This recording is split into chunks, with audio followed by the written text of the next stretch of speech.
जब राजकुमारी ने स्वयंवर में एक अपाहिज युवक को माला पहनाई तो पूरी सभा हंस पड़ी। लेकिन कुछ दिनों बाद वही लोग उसके चरणों में गिरकर क्षमा मांगने वाले थे। प्राचीन भारत में एक राज्य था। एक सुंदर और बुद्धिमान राजकुमारी रहती थी। जब वह विवाह योग्य हुई तो उसके पिता ने एक भव्य स्वयंवर का आयोजन किया। देश विदेश से कई राजा और राजकुमार वहां आए। सभा सोने चांदी की सजावट से चमक रही थी। राजकुमारी हाथ में वरमाला लेकर धीरे धीरे सबके सामने चल रही थी।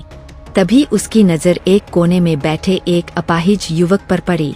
उसके कपड़े साधारण थे, शरीर कमजोर था और वह सहारे के बिना खड़ा भी नहीं हो पा रहा था। सबको लगा राजकुमारी उसे नजरअंदाज कर आगे बढ़ जाएगी, लेकिन अचानक उसने वहीं रुककर उसी युवक के गले में माला डाल दी। पूरी सभा में सन्नाटा छा गया। कुछ लोग हंसने लगे, कुछ लोग आश्चर्य से एक दूसरे को देखने लगे। कई राजकुमार क्रोधित हो उठे। उन्होंने राजा से कहा, यदि आपकी पुत्री को एक अपाहिज से ही विवाह करना था तो हमें यहाँ क्यों बुलाया गया।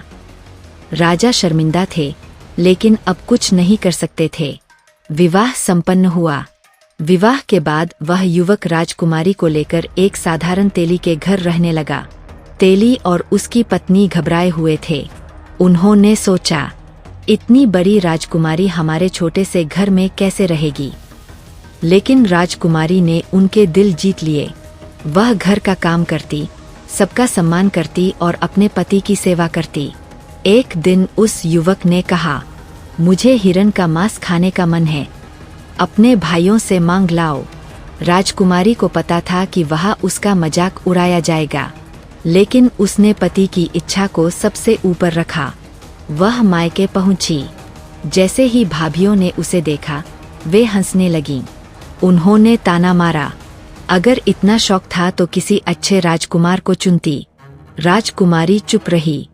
उसने अपने पति का अपमान नहीं होने दिया। वह वापस लौट आई। उसने सब कुछ अपने पति को बताया। युवक मुस्कुराया और बोला, अब जाकर उनसे मेरा घोड़ा और तलवार मांग लाओ। और जाते जाते उसने एक रुमाल दिया। जब राजकुमारी महल पहुंची और घोड़े और तलवार के पास गई, अचानक तलवार फुफकारती नागिन बन गई और घोड़ा जोर जोर से उछलने लगा। राजकुमारी डर गई, लेकिन तभी उसे रुमाल याद आया। जैसे ही उसने रुमाल दिखाया, घोड़ा और तलवार तुरंत शांत हो गए। उस रात युवक शिकार के लिए जंगल गया। वह कोई साधारण युवक नहीं था, वह थे महान राजा विक्रमादित्य। उन्होंने जंगल में कई शिकार किए और हर शिकार के कान और पूंछ काटकर अपने पास रख लिए। अगले दिन राजकुमारी के भाई शिकार करने गए। उन्हें वही ताजा शिकार मिला। वे उसे अपना समझकर उठा लाए, लेकिन रास्ते में प्यास से परेशान हो गए। उन्हें एक सरोवर दिखा। जैसे ही वे पानी पीने झुके, एक तेजस्वी योगी प्रकट हुए।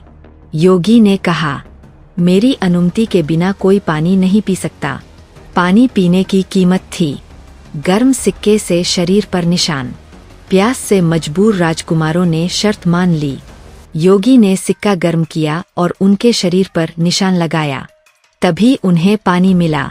वह योगी कोई और नहीं बल्कि स्वयं राजा विक्रमादित्य थे।